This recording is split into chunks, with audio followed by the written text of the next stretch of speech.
North east west south news വാർത്തകളുടെ വിശാല ലോകത്തേക്ക് സ്വാഗതം. ലോകത്തിന്റെ നാനാ കോണുകളിൽ നടക്കുന്ന സംഭവങ്ങൾ, ചരിത്ര അന്വേഷണങ്ങൾ, സാമൂഹിക പഠനങ്ങൾ, ശാസ്ത്ര ഗവേഷണം, സാഹിത്യ, കലാ, സംസ്കാരം തുടങ്ങി മനുഷ്യരുമായി അത്യധികം ബന്ധപ്പെട്ട് നടക്കുന്ന വ്യത്യസ്തമായ വാർത്തകളുടെ ലോകത്തേക്കാണ് ഇനി നമ്മുടെ യാത്ര. ലോകത്തിന്റെ വ്യത്യസ്ത കോണുകളിൽ അണിനിരന്നിരിക്കുന്ന ക്യാമറാമാൻമാരുടെയും റിപ്പോർട്ടർമാരുടെയും സഹായത്തോടെ നമുക്കെല്ലാവർക്കുമായി വാർത്തകളുമായി എത്തുന്നു സിസ്റ്റർ സ്മിത. കണ്ണുകൾ തുറന്നും കാതുകൾ കൂർപ്പിച്ചും കാത്തിരിക്കാം.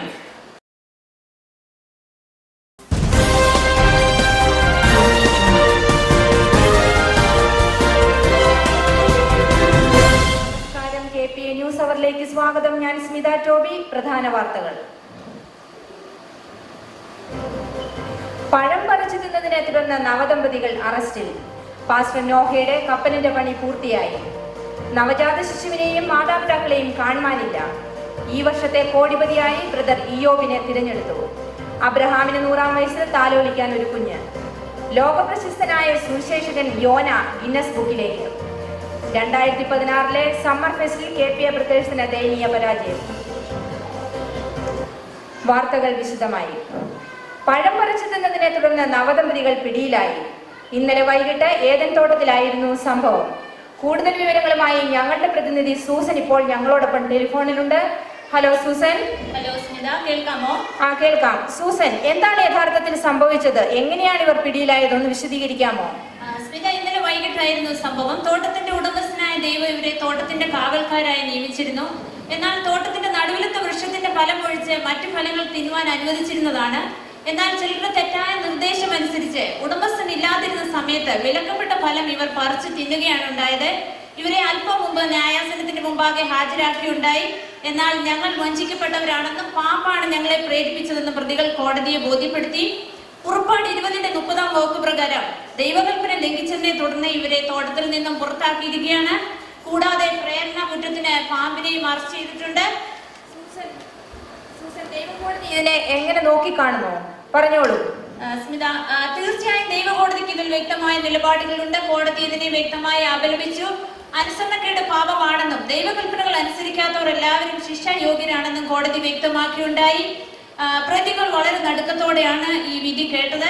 KPA ന്യൂസ് അവറിനു വേണ്ടി ക്യാമറമാൻ ടോബി മാത്യുവിനൊപ്പം ഏദനിൽ നിന്നും സൂസൻ. നന്ദി സൂസൻ. പാസ്റ്റർ നോഹയുടെ കപ്പൽ പണി പൂർത്തിയായി.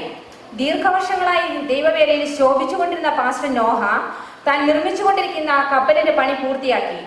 ആരും ഇതുവരെയും കണ്ടിട്ടില്ലാത്ത ഈ കപ്പൽ ഗോഫർ മരം കൊണ്ടാണ് ഉണ്ടാക്കിയിരിക്കുന്നതെന്ന് നോഹ വെളിപ്പെടുത്തി. ഏതാനും ദിവസങ്ങൾക്കകം ലോകത്ത് മഴ പെയ്യുമെന്നും ഇതിനു മുൻപ് ഉണ്ടായിട്ടില്ലാത്ത ഒരു വലിയ ജലപ്രളയം ഉണ്ടാകുമെന്നും നോഹ വെളിപ്പെടുത്തുന്നു. അതിനു മുൻപായി ഈ കപ്പലിൽ കയറുന്നവർക്ക് രക്ഷപ്പെടാമെന്ന് താൻ ലോകത്തോട് നിരന്തരമായി അറിയിക്കുകയാണ്. എന്നാൽ ആരും തന്നെ പേരുകൾ രജിസ്റ്റർ ചെയ്തിട്ടില്ലെന്നും പാസ്റ്റർ നോഹ വാർത്താ സമ്മേളനത്തിൽ വ്യക്തമാക്കി. നവജാത ശിശുവിനെയും മാതാപിതാക്കളെയും കാണുവാനില്ല. ബേത്ലഹേമിലെ കാറ്റിൽ ഫാം ഹോസ്പിറ്റലിൽ ജനിച്ച ആൺകുഞ്ഞിനെയും മാതാപിതാക്കളെയുമാണ് കുഞ്ഞ് ജനിച്ച മണിക്കൂറുകൾക്കകം കാണാതായത്. ഈ സമയം കൂടുതൽ വിവരങ്ങളുമായി ഞങ്ങളുടെ KPA പ്രതിനിധി ബ്ലെസ്സി ഇപ്പോൾ ടെലിഫോണിലുണ്ട്. ബ്ലെസ്സി, ഹലോ.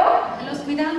ബ്ലെസ്സി, എന്താണ് ഈ കുഞ്ഞിനും മാതാപിതാക്കൾക്ക് സംഭവിച്ചത്? ആരെങ്കിലും സംശയമുണ്ടോ? ഹോസ്പിറ്റൽ അധികൃതർ എന്തെങ്കിലും നടപടി ഇതിനു വേണ്ടി എടുത്തിട്ടുണ്ടോ? ഒന്ന് വിശദീകരിക്കാമോ? ഹലോ സ്മിത, കേൾക്കാമോ? സ്മിത, കേൾക്കാം. പറഞ്ഞോളൂ ബ്ലെസ്സി. സ്മിത, ഈ കുഞ്ഞ് ജനിച്ച് മണിക്കൂറുകൾ കഴിഞ്ഞ ശേഷം ചിലർ കുഞ്ഞിനെ കാണാൻ എത്തിയിരുന്നു. അവർ വന്നു പോയതിനു ശേഷമാണ് ഈ കുടുംബത്തെ കാണാതായിരിക്കുന്നത്. അതുകൊണ്ട് തന്നെ ഈ വന്നവർക്ക് ഇതിൽ പങ്കുണ്ടോ എന്നും സംശയിക്കുന്നു. മാത്രമല്ല, ഈ കുടുംബം ഈ നാട്ടുകാരല്ല. സെൻസസിനോടുള്ള ബന്ധത്തിൽ അവർ നസ്രയത്തിൽ നിന്നും വന്നവരാണ്. തിരിച്ചവിടെ പോയോ എന്നും സംശയമുണ്ട്. അമ്മയുടെയും കുഞ്ഞിന്റെയും ആരോഗ്യനില തൃപ്തികരമായിരുന്നു എന്ന് ഹോസ്പിറ്റൽ അധികൃതർ പറഞ്ഞു. ഇതിൽ അതിശയിക്കേണ്ട മറ്റൊരു സംഗതി, ഈ കുഞ്ഞിന്റെ ജനനത്തോടുള്ള ബന്ധത്തിൽ ഹെരോദ രാജാവ് വളരെ അസ്വസ്ഥനാണ്. അതുകൊണ്ട് തന്നെ ഈ സംഭവത്തിന്റെ അന്വേഷണം ആ ദിശയിലേക്ക് നീങ്ങുന്നുണ്ട്. ബെത്ലഹേമിൽ നിന്നും KPA ന്യൂസ് അവറിന് വേണ്ടി ക്യാമറമാൻ ടോബിയോടൊപ്പം ബ്ലെസ്സി. നന്ദി ബ്ലെസ്സി. അബ്രഹാമിന് വയസ്സുകാലത്ത് താലോലിക്കാൻ ഒരു മകൻ. വൈദ്യശാസ്ത്രത്തെ ഞെട്ടിപ്പിച്ച ഈ സംഭവം ദൈവത്തിന്റെ ദാനമാണെന്ന് അബ്രഹാം പ്രസ്താവിച്ചു. തങ്ങളുടെ കുഞ്ഞിന് ചിരി എന്ന അർത്ഥമുള്ള ഇസ്ഹാക്ക് എന്ന് പേരിടുമെന്ന് മാതാപിതാക്കൾ വാർത്താ സമ്മേളനത്തിൽ അറിയിച്ചു. ഈ വർഷത്തെ കോടിപതിയായി ബ്രദർ ഇയോബിനെ തിരഞ്ഞെടുത്തു. ബൈബിൾ ടുഡേ മാസികയുടെ സർവേയുടെ അടിസ്ഥാനത്തിലാണ് ഇയോബ് തിരഞ്ഞെടുക്കപ്പെട്ടത്. ഈ വർഷത്തെ കടുത്ത സാമ്പത്തിക മാന്ദ്യത്തെ തുടർന്ന് കനത്ത നാശനഷ്ടങ്ങൾ തനിക്ക് ഉണ്ടായെങ്കിലും ദൈവം തന്നെ അനുഗ്രഹിച്ച് തന്റെ സമ്പത്ത് ഇരട്ടിയാക്കിയതായി ഇയ്യോബ് പ്രസ് ക്ലബിൽ വെച്ച് വ്യക്തമാക്കി. സുവിശേഷകനായ യോന ഗിന്നസ് ബുക്കിലേക്ക്. ലോകത്തെ നടുക്കിയ സംഭവത്തിലൂടെ യോന പ്രസിദ്ധനായി. അദ്ദേഹം ഗിന്നസ് ബുക്കിലേക്ക് കടക്കുവാനുള്ള തീവ്ര പരിശ്രമത്തിലാണിപ്പോൾ. കടലിനടിയിലുള്ള ഗുപ്തനിധികളെ കുറിച്ച് യോനയ്ക്ക് വ്യക്തമായ അറിവുണ്ടെന്ന് പൊതുവിൽ അഭിപ്രായമുണ്ട്. ഇതിന്റെ വിശദാംശങ്ങൾ അറിയുന്നതിനായി KPയുടെ പ്രതിനിധി സൂസനോട് നമുക്ക് ചോദിക്കാം. ഹലോ സ്മിത, കേൾക്കാമോ? ഹലോ സൂസൻ, എന്തൊക്കെയാണ് യോനയുടെ അവിടുത്തെ വിശേഷങ്ങൾ? യോനയുടെ പ്രതികരണം എങ്ങനെയാണ്? യോന സന്തോഷവാനാണോ? യോനയുടെ ആരോഗ്യസ്ഥിതി എങ്ങനെ?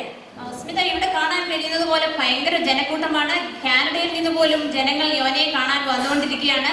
വളരെ തിരക്കാണ് ഇവിടെ അനുഭവപ്പെട്ടുകൊണ്ടിരിക്കുന്നത്. ധാരാളം വിശ്വാസികളും ഇവിടെ തടിച്ചുകൂടിയിട്ടുണ്ട്. എല്ലാവരും യോനയെ ചോദ്യങ്ങളുടെ മുൾമുനയിൽ നിർത്തിയിരിക്കുകയാണ്. എങ്കിലും യോന വളരെ സന്തോഷവാനാണ് കാണപ്പെട്ടത്. യോനയ്ക്ക് കടലിനടിയിലുള്ള ഗുപ്ത നിധികളെ കുറിച്ച് നല്ല അറിവുണ്ടാകും. കടലിനടിയിലെ നിധികളെ കുറിച്ച് യോന ഇതുവരെ ഒന്നും തന്നെ പറഞ്ഞിട്ടില്ല. അതറിയാനായി ജനങ്ങൾ കാത്തിരിക്കുകയാണ്. യോനയുടെ ആരോഗ്യനില തൃപ്തികരമാണ്. 3 ദിവസം ആഹാരം ഒന്നും ഭക്ഷിച്ചില്ലെങ്കിലും അതിന്റെ യാതൊരു ക്ഷീണവും യോനയുടെ മുഖത്ത് കാണാനില്ല. മെഡിക്കൽ ടീം യോനയെ പരിശോധിച്ചുകൊണ്ടിരിക്കുകയാണ്. അത് മാത്രവുമല്ല, സ്വർഗത്തിൽ നിന്ന് ഏലിയാവും ഹാനൂക്കും യോനയെ ഫോണിൽ വിളിച്ച് അഭിനന്ദനങ്ങൾ അറിയിച്ചതായാണ് അറിയുവാൻ കഴിഞ്ഞത്. സ്മിത, ക്യാമറാമാൻ ടോബി മാത്യുവിനൊപ്പം നിലവിൽ നിന്നും KPA ന്യൂസ് അവറിന് വേണ്ടി സൂസൻ. നന്ദി സൂസൻ. സ്പോർട്സ് വാർത്തകൾ. ഈ വർഷത്തെ ബെസ്റ്റ് ഷൂട്ടറായി ദാവീദിനെ തിരഞ്ഞെടുത്തു. ഇന്നുവരെ നിലനിന്നിരുന്ന റെക്കോർഡ് തകർത്താണ് ഇസ്രയേലിന്റെ പുതുതാരം ദാവീദ് മുൻനിരയിലെത്തിയത്. 10,000 പേരെ കൊന്നാണ് ദാവീദ് വിജയിച്ചത്. അഭിഷേകം നഷ്ടപ്പെട്ട ശൗലിന് വെറും 1000 പേരെ മാത്രമേ കൊല്ലുവാൻ കഴിഞ്ഞുള്ളൂ. സ്കോർ: ദാവീദ് 10,000, ശൗൽ 1000. KPA സംഘടിപ്പിച്ച ഈ വർഷത്തെ summer fest 2016 brook view community ഗ്രൗണ്ടിൽ നടക്കുന്നു. വിവിധ കായിക മത്സരങ്ങൾ അവിടെ നടക്കുകയാണ്. ഇതിന്റെ തത്സമയ വിശദാംശങ്ങളുമായി ഞങ്ങളുടെ റിപ്പോർട്ടർ ഫിന്നി ഇപ്പോൾ ലൈനിലുണ്ട്. ഹലോ ഫിന്നി. ഹലോ സ്മിത. ഫിന്നി, എന്തൊക്കെയാണ് അവിടുത്തെ മത്സരങ്ങൾ? ഒന്ന് വിശദീകരിക്കാമോ? KPA 2015 സമ്മർ ഫെസ്റ്റ് ഇവിടെ വളരെ ആവേശകരമായി നടന്നുകൊണ്ടിരിക്കുകയാണ്. ഇത് ആദ്യത്തെ മത്സരം KPAയും മാറനദിയും തമ്മിലുള്ള ഫുട്ബോൾ മാച്ച് ആയിരുന്നു. ഈ മത്സരത്തിൽ KPA വളരെ ദയനീയമായി പരാജയപ്പെടുകയാണുണ്ടായത്. ഫസ്റ്റ് ഹാഫിൽ മാറനാഥ ഉജ്ജ്വല പ്രകടനമാണ് കാഴ്ചവെച്ചത്. അതുകൊണ്ട് സെക്കൻഡ് ഹാഫിൽ KPAക്ക് അതിനെ മറികടക്കാൻ സാധിച്ചില്ല. Final score Maranatha 8, KPA 2. ഇന്ന് നടന്ന മറ്റൊരു മത്സരം വടവൽ മത്സരമായിരുന്നു. ഈ മത്സരത്തിൽ KPA സിസ്റ്റേഴ്സും KPA കിഡ്സും വളരെ ശക്തമായ പോരാട്ടമാണ് കാഴ്ചവെച്ചത്. 2 വിഭാഗത്തിലും KPAക്കായിരുന്നു വിജയം. സ്മിത. ഫിന്നിയുടെ റിപ്പോർട്ട് അനുസരിച്ച് KPA പ്രദേശ് ദയനീയമായി പരാജയപ്പെട്ടു എന്നറിഞ്ഞതിൽ ഖേദിക്കുന്നു. എന്നാൽ അവരുടെ അഭിപ്രായം എങ്ങനെയാണ്? അവർ തങ്ങളുടെ പരാജയത്തെ എങ്ങനെയാണ് നോക്കിക്കാണുന്നത്? ഇനിയും ഉടനെ തന്നെ ഒരു മത്സരം ഉണ്ടാവുമോ? ഇത് KPAയുടെ സീസണിലെ ആദ്യത്തെ മത്സരമായിരുന്നു. ഈ മത്സരത്തിൽ വന്ന വീഴ്ചകൾ അവർ തിരുത്തി അടുത്ത മത്സരത്തിൽ തിരിച്ചു വരുമെന്നാണ് അവരിൽ നിന്ന് കിട്ടിയ പ്രതികരണം. അടുത്ത മാച്ച് അധികം താമസിക്കാതെ തന്നെ ഉണ്ടെന്നാണ് അറിയാൻ സാധിച്ചത്. KPA ന്യൂസ് അവറിന് വേണ്ടി ബ്രൂക്ക് വ്യൂ കമ്മ്യൂണിറ്റി ഗ്രൗണ്ടിൽ നിന്ന് ക്യാമറമാൻ ടോബിയോടൊപ്പം ഫിന്നി. നന്ദി ഫിന്നി. KPA പ്രദേശ് പരാജയപ്പെട്ടുവെങ്കിലും സിസ്റ്റേഴ്സും കുഞ്ഞുങ്ങളും ഉജ്ജ്വല വിജയം നേടിയത് KPAക്ക് അഭിമാനിക്കാവുന്നതാണ്. ഇനി ഒരു ഇടവേള.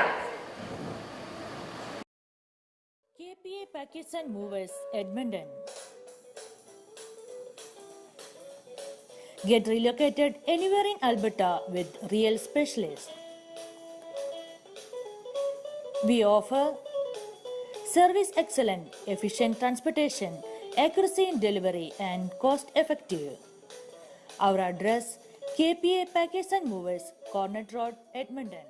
വാർത്തകൾ തുടരുന്നു. കിങ്ഡം ഓഫ് ഹെവനിലേക്കുള്ള മാരത്തോൺ ഓട്ടം തുടർന്നുകൊണ്ടിരിക്കുന്നു. ചിലർ തുടക്കത്തിലും ചിലർ ഇടയ്ക്ക് വെച്ചും പിന്മാറുന്നുണ്ട്. എന്നാൽ ചുരുക്കം ചിലർക്ക് ഭംഗിയായി തങ്ങളുടെ ഫിനിഷിംഗ് പോയിന്റിൽ എത്തിച്ചേരാൻ സാധിക്കുന്നുണ്ട്. ഇത് എന്ന് അവസാനിക്കുമെന്ന് പറയാൻ സാധ്യമല്ല എന്ന് ബന്ധപ്പെട്ടവർ അറിയിച്ചു.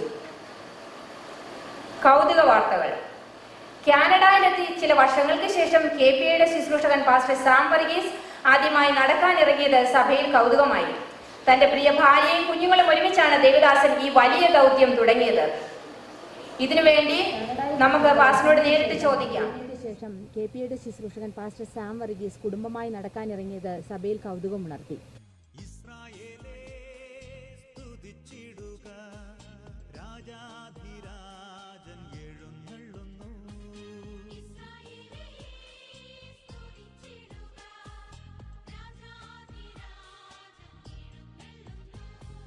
വിനീതനായി യേശുനാഥൻ നിന്നെ തേടി നമസ്കാരം പാസ്റ്റർ, ഞാൻ KPA ന്യൂസ് അവറിൽ നിന്ന് വരുന്നു.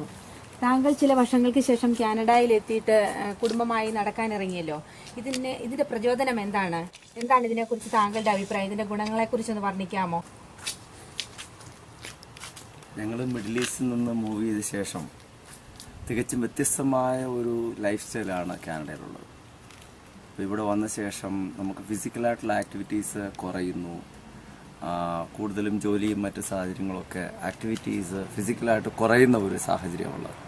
അപ്പോൾ അതുകൊണ്ട് ഈ അടുത്ത സമയത്തായിട്ട് ഡോക്ടറെ കണ്ടപ്പോൾ എക്സസൈസ് നല്ലതാണെന്നുള്ളതും പ്രത്യേകിച്ച് ശാരീരിക സ്ഥിതിയും ചില രോഗങ്ങളും ഒക്കെ അതിന് കാരണമായി വന്നു. അപ്പോൾ അതുകൊണ്ട് അങ്ങനെ ഞങ്ങൾ ഡെയിലി നടക്കാൻ ഇറങ്ങുന്നുണ്ട്. അത് ശാരീരികമായിട്ട് അത് വളരെ പ്രയോജനമായിട്ട് വരുന്നുണ്ട്. പിന്നെ എനിക്ക് ഡയബറ്റീസ് ഉണ്ട്. അപ്പോൾ അത് ബ്ലഡ് ഷുഗറൊക്കെ കുറച്ചുകൂടെ കൺട്രോളാക്കാൻ അതൊരു കാരണമായി. അതിനേക്കാൾ ഉപരി ഈ തിരക്ക് പിടിച്ച ലൈഫിൽ ചിലപ്പോൾ ഫാമിലിയോടൊത്ത് ടൈം സ്പെൻഡ് ചെയ്യാനുള്ള ബുദ്ധിമുട്ടുകളും ഇപ്പോൾ മാറിയിട്ടുണ്ട്. അപ്പോൾ കുറച്ച് ടൈം അവരുടെ കൂടെ സ്പെൻഡ് ചെയ്യാൻ പറ്റുന്നു. പിന്നെ എല്ലാറ്റിനും ഒരു ബുദ്ധിമുട്ടും ഇല്ലാതെ ഫോൺ വിളിക്കാൻ പറ്റുന്നുണ്ട്. ഏത് പ്രതികൂല കാലാവസ്ഥയും പാസ്റ്റർ മുടങ്ങാതെ തുടരുമെന്നാണ് തുടക്കത്തിൽ വ്യക്തമാക്കിയത്. സഭയിലുള്ള വിശ്വാസികളോട് ഇതിന്റെ പ്രത്യേക ഗുണങ്ങളെപ്പറ്റി താൻ വിശദീകരിക്കുകയുണ്ടായി. മാത്രവുമല്ല, തന്നോടൊപ്പം ഈ ദൗത്യം തുടങ്ങാൻ പാസ്റ്റർ സഹോദരങ്ങളോട് ശക്തമായി ഉപദേശിച്ചിട്ടുണ്ട്. എന്തായാലും എല്ലാവരും ഒറ്റക്കെട്ടായി ഇതിനെ പ്രോത്സാഹിപ്പിക്കുമെന്നും ദൈവദാസന്റെ കൂടെ ഉണ്ടാകുമെന്നുമാണ് ഒടുവിൽ കിട്ടിയ വാർത്ത. KPAയുടെ കുഞ്ഞുങ്ങൾ യൂത്ത് മീറ്റിംഗിൽ വർഷിപ്പ് ലീഡ് ചെയ്യുന്നത് കൗതുകകരവും ആവേശകരവുമായി. ഞങ്ങളുടെ കുഞ്ഞുങ്ങൾ ആത്മീയമായി വളരുന്നതും അവരുടെ കഴിവുകൾ കാണുന്നതും കൗതുകകരമായ അനുഭവം തന്നെയാണ്. ഇപ്പോൾ കിട്ടിയ വാർത്ത. കേരള പെന്തക്കോസ്റ്റൽ അസംബ്ലിയുടെ ആഭിമുഖ്യത്തിൽ യൂത്ത് ആനിവേഴ്സറി എഡ്മണ്ടനിൽ നടക്കുന്നു. അതിനുശേഷം എല്ലാവർക്കും ഭക്ഷണം ക്രമീകരിച്ചിട്ടുണ്ടെന്ന് ബന്ധപ്പെട്ടവർ അറിയിക്കുന്നു. ഭക്ഷണം മുൻപ് യഹൂദ നിയമപ്രകാരം എല്ലാവരും കൈ കഴുകേണ്ടതാണെന്ന് ഞങ്ങളുടെ ലേഖക ബ്ലെസ്സി സഭാഹാളിൽ നിന്നും അറിയിക്കുന്നു. കൂടുതൽ വിവരങ്ങൾ നമുക്ക് ബ്ലെസ്സിയോട് ചോദിക്കാം. ഹലോ ബ്ലെസ്സി. ഹലോ സ്മിത. ബ്ലെസ്സി, എവിടെ വരെയായി ഭക്ഷണ ക്രമീകരണങ്ങൾ? സ്മിത, ഞാൻ KPAയുടെ കലവറയിൽ കുറച്ച് സമയത്തിന് മുമ്പ് ഫുഡ് കോർഡിനേറ്ററായ സജി കൊച്ചുകിഴിയുമായി സംസാരിക്കുകയുണ്ടായി.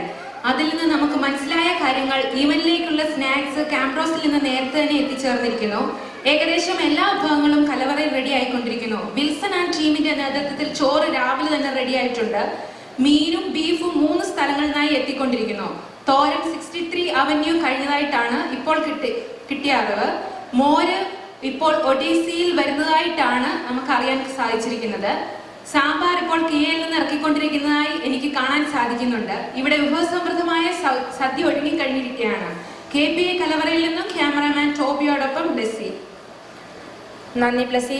വളരെ സന്തോഷമുള്ള വിവരങ്ങളാണ് ബ്ലെസ്സി നമ്മളെ അറിയിച്ചത്. കാലാവസ്ഥ എഡ്മണ്ടിൽ ഇന്ന് പൊതുവെ വരണ്ട കാലാവസ്ഥയാണ്. വൈകുന്നേരത്തോട് കൂടിയ ഇടിയോട് കൂടിയ മഴയ്ക്ക് സാധ്യതയുണ്ട്. ഇന്നത്തെ താപനില 23 ഡിഗ്രിയാണ്. അന്യരാജ്യങ്ങളായ സ്വർഗത്തിലെയും നരകത്തിലെയും കാലാവസ്ഥ അതിൽ നിന്ന് തികച്ചും വ്യത്യസ്തമാണ്. മിസ്റ്റർ ധനവാന്റെ റിപ്പോർട്ട് അനുസരിച്ച് നരകത്തിലെ കാലാവസ്ഥ തികച്ചും ദുസ്സഹമാണ്. അവിടെ തീ ആളി പടർന്നുകൊണ്ടിരിക്കുകയാണ്. ഇതിലുള്ള പുഴുക്കളൊന്നും ചാവുന്നില്ല എന്നതും ഒരു പ്രത്യേകതയാണ്. എന്നാൽ ഈ രാജ്യത്തേക്കുള്ള മൈഗ്രേഷന് ഒരു കുറവുമില്ല എന്നാണ് ധനവാൻ അറിയിച്ചത്. ഇവിടേക്കുള്ള ഓരോ ദിനത്തിൽ വരുന്ന ഫ്ലൈറ്റ്സിൽ ആയിരക്കണക്കിന് ആൾക്കാരാണ് വന്നുകൊണ്ടിരിക്കുന്നത്. പ്രധാനമായും ദുരുപദേശക്കാർ, കള്ളപ്രവാചകന്മാർ, അസത്യവാദികൾ, അഹങ്കാരികൾ എന്നിവർക്കാണ് ഇവിടെ മുൻഗണന എന്നും ധനവാന്റെ റിപ്പോർട്ടിൽ പറയും. എന്നാൽ സ്വർഗത്തിലെ കാലാവസ്ഥ വളരെ സുഖകരമാണെന്ന് ലാസ്റ്റർ അറിയിച്ചു. വളരെ മനോഹരമായ രാജ്യമാണ് സ്വർഗം. ഇത്രയും നല്ല കാലാവസ്ഥയുള്ള മറ്റൊരു രാജ്യം വേറെ ഇല്ല എന്നും ലാസ്റ്റർ ഉറപ്പിച്ചു പറയുന്നു. എന്നാൽ ഈ രാജ്യത്തേക്കുള്ള കുടിയേറ്റം വളരെ കുറവാണെന്നാണ് അറിയാൻ കഴിഞ്ഞത്. അതിന്റെ കാരണം അവിടേക്കുള്ള മൈഗ്രേഷൻ പ്രോസസ്സിലെ സ്ട്രിക്ട്നെസ് ആണെന്നാണ് സത്യം. എഡ്മണ്ടനിൽ പൊതുവെ വരണ്ട കാലാവസ്ഥയാണെങ്കിലും ഇടയ്ക്കിടയ്ക്ക് പെയ്യുന്ന മഴ കൃഷിക്കും മറ്റും സഹായകമാവുന്നു. നരകത്തിലെ മോശമായ കാലാവസ്ഥ ജനവാസയോഗ്യത്തിന് പറ്റാത്തതാണെങ്കിലും അവിടെ ജനങ്ങളുടെ തിരക്ക് അനുഭവപ്പെടുന്നു. എന്നാൽ സ്വർഗത്തിൽ ഏറ്റവും മെച്ചമായ കാലാവസ്ഥയാണെങ്കിൽ കൂടി അവിടേക്കുള്ള ജനങ്ങളുടെ തിരക്ക് വളരെ കുറവാണെന്നുള്ളതും എടുത്തു പറയേണ്ട കാര്യമാണ്. പ്രധാന വാർത്തകൾ വീണ്ടും.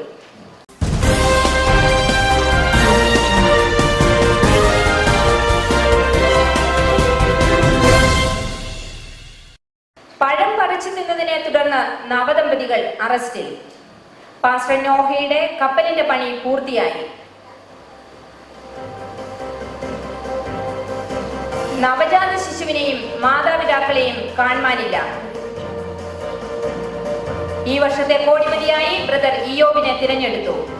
അബ്രഹാമിന് 100-ാം വയസ്സിൽ താലോലിക്കാൻ ഒരു മകൻ. ലോക പ്രശസ്തനായ സുവിശേഷകൻ യോന ഗിന്നസ് ബുക്കിലേക്ക്. 2016 സമ്മർ ഫെസ്റ്റിൽ KPA ബ്രദേഴ്സിന് ദയനീയ പരാജയം. വാർത്തകൾ കഴിഞ്ഞു. നന്ദി, നമസ്കാരം.